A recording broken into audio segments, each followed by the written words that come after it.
আমরা জুলাই অভ্যুত্থানে যে সকল মেয়েরা হল থেকে আন্দোলন করেছিলাম, আমরা প্রত্যেকেই ছিলাম এক একজন যোদ্ধা।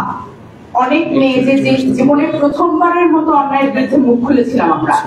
এর আগে কোনো মিটিং, মিছিল বা কোথাও প্রতিবাদ করা এরকম কোনো জায়গায় গেছে বলে মনে হয় না, এমন অনেক মেয়ে আমাদের সাথে যুক্ত ছিল। কিন্তু দেখা যাচ্ছে ওই পেজগুলো এখন আমরা দেখতে পাচ্ছি না। কেন দেখতে পাচ্ছি না? দেখতে না পাওয়ার কারণ হচ্ছে ওই সকল নারী শিক্ষার্থীরা যারা আমাদের অধিকার আদায়ের দাবিতে আমরা একত্রিত হয়েছিলাম, আমরা এখন কেউই ওই সুরক্ষাটা পাচ্ছি না যে আমরা সামনে এগিয়ে যাব।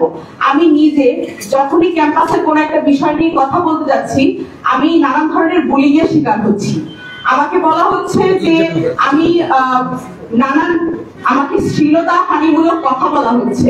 তো সেই সকল কারণে আমাদের ঢাকার যে মেয়েরা আছে, আমরা যারা নারী নেতৃত্ব দিতে সক্ষম, আমরা সে সকল মেয়েরা এখন সামনে আসতে ভয় পাচ্ছি, কারণ আমাদের পরিবারের কাছে ওই কথাগুলো অন্যভাবে যাচ্ছে।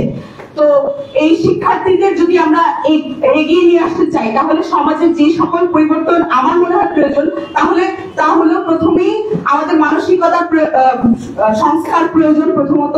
কারণ আমরা মানসিকভাবে এখনো নারীদেরকে সমান স্পেস ছেড়ে দিতে প্রস্তুত না। আমরা নারীদের ওই পরিমাণ জায়গা করে দিচ্ছি না, তাদের সেই পরিমাণ সম্মান দিচ্ছি না, এবং তাদেরকে সেই পরিমাণ সুরক্ষা নিশ্চিত করে দিতে পারছি না।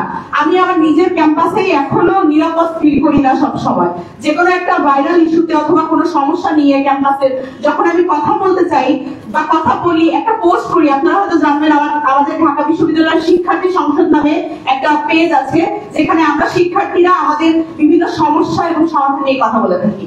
সেখানেও যখন আমি পোস্ট করি, যখন আমি স্বৈরাচার বিরুদ্ধে কোনো পোস্ট করি, এখন পর্যন্ত ওইখান থেকে ওই থ্রু থেকে আমাকে ধরে আমার বিভিন্ন ছবি নুড, সেমি নুড ভাবে এডিট করা হয়। আমার সাথে যে সকল মেয়েরা ওই সামান্য ফেসবুকের কমেন্টে তারা এগ্রি করে, তাদেরকে হুমকি ধামকি দেওয়া হয় যে তোমরা হল থেকে বের হইতে পারবে না, তোমাদেরকে তুলে নিয়ে যাওয়া হবে, ধর্ষণ করা হবে।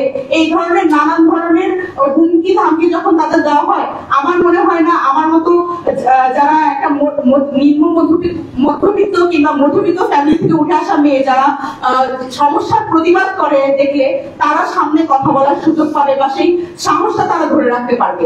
তো আমার মনে হয় যে নারী যে ক্ষমতায়ন সেটা যদি সৃষ্টি করতে চাই এবং নারী শিক্ষার্থীদের অগ্রগতি যদি আমরা চাই, তাহলে আমাদের অবশ্যই নিশ্চিত করতে হবে নারী শিক্ষার্থীদের সুরক্ষা।